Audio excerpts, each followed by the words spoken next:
আমাৰ উন্নয়নৰ কাৰণে যান-জঁট সমস্যাসমূহ সমাধানৰ কাৰণে যিবোৰ ফ্লাইঅভাৰ চৰকাৰে নিৰ্মাণ কৰি আছে সেইবোৰৰ প্ৰয়োজন আছে, কিন্তু য'ত ফ্লাইঅভাৰৰ দৰকাৰ নাই তাত জোৰ জবস্তি ফ্লাইঅভাৰ কিয় বনাব খোজা হৈছে?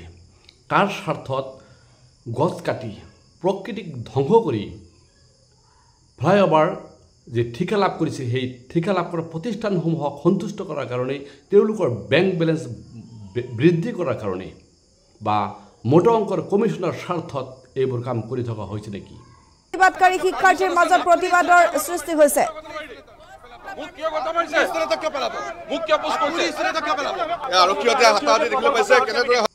গুৱাহাটীত ফ্লাইঅভাৰ কিন্তু বহুত বনোৱা হৈছে।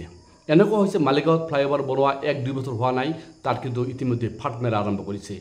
প্ৰতিষ্ঠানবোৰে যে ফ্লাইঅভাৰ বনাই আছে সেইবোৰৰ গুণগত মানদণ্ড কিমান উন্নত সেইটো কিন্তু চৰকাৰে প্ৰথমে বিবেচনা কৰিব লাগিছিল, বা বিভাগীয় যিবোৰ ইঞ্জিনিয়াৰ আছে তেওঁলোকে কিন্তু গুণগত মানদণ্ড পৰীক্ষা কৰিব লাগিছিল, কিন্তু কোনো নাই।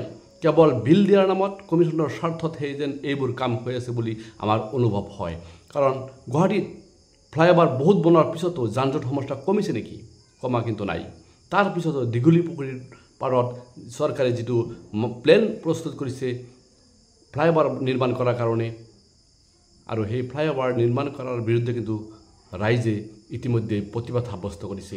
যোৱাকালি ৰাতি কটন কলেজৰ ছাত্ৰ ছাত্ৰীসকলে ৰাতি সেই গছবোৰ পহৰা দিবলৈ বাধ্য হৈছে, আৰু আজি দিনৰ ভাগত সেই প্ৰতিবাদকাৰী ছাত্ৰ ছাত্ৰীৰ লগত কিন্তু আৰক্ষীৰ হতাহতি আৰম্ভ হৈছে। আৰক্ষীৰ লগত তৰ্কযুদ্ধ হৈছে, হতাহতি হোৱাও আমি নিউজত দেখা পাইছোঁ। এইবোৰ আচলতে কিয় হৈ আছে? অসমখনত এনেধৰণে পৰিৱেশ বিনষ্ট কৰি বা প্ৰাকৃতিক ভাৰসাম্য নষ্ট কৰি জোৰ জবস্তি ফ্লাইঅভাৰ নিৰ্মাণ কৰাৰ প্ৰয়োজন আছে নেকি? যদি ৰাইজে তাত ফ্লাইঅভাৰ নিৰ্মাণ কৰাৰ বিচৰা নাই, চৰকাৰে কৰিব নালাগিছিল। কাৰণ ৰাইজে প্ৰতিবাদ কৰে কিহৰ কাৰণে? ফ্লাইঅভাৰ নিৰ্মাণৰ কাৰণে।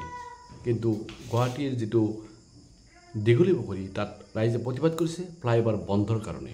কাৰণ ৰাইজে বুজি পাইছে এইখন ঠাইত ফ্লাইঅভাৰৰ প্ৰয়োজন ৰাইজে অনুভৱ কৰা নাই। যদি ৰাইজে তাত বিচৰা নাই, চৰকাৰে জোৰ জবস্তি তাত ফ্লাইঅভাৰ নিৰ্মাণ কাৰ স্বাৰ্থত কৰি আছে, এইটো কিন্তু এটা লাখটকীয়া প্ৰশ্ন। এই প্ৰশ্নৰ উত্তৰ কোনে দিব?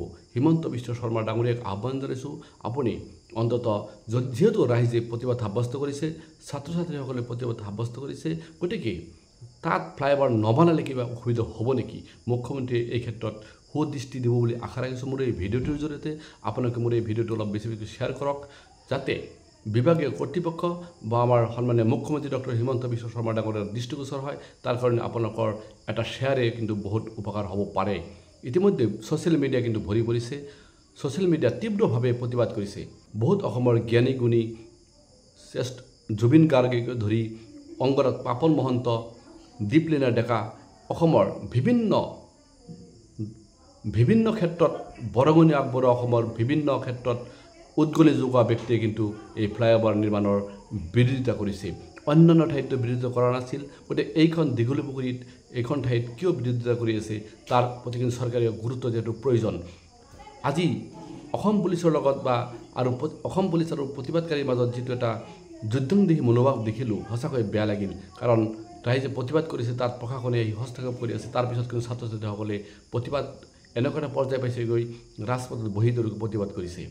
মোৰ এই ভিডিঅ'টোৰ পুনৰবাৰ আহ্বান জনাইছোঁ, চৰকাৰে অন্ততঃ সেই যিবোৰ বহু পুৰণি ইতিহাস প্ৰসিদ্ধ এটা ঠাই, গুৱাহাটীৰ দীঘলী পুখুৰী পাৰ, গুৱাহাটী হাইকোৰ্টৰ ওচৰত, সেই ইতিহাস প্ৰসিদ্ধপূৰ্ণ এটা ঠাইত কিন্তু বহুত বছৰে পুৰণি বহুত ডাঙৰ প্ৰকাণ্ড কিন্তু গছ গছনি আছে। তাত যিবোৰ পুৰণি গছ আছে এইবোৰ গছ ধ্বংস কৰি ফ্লাইঅভাৰ নিৰ্মাণ কৰা কিন্তু আমিয়ে বিৰোধিতা কৰোঁ।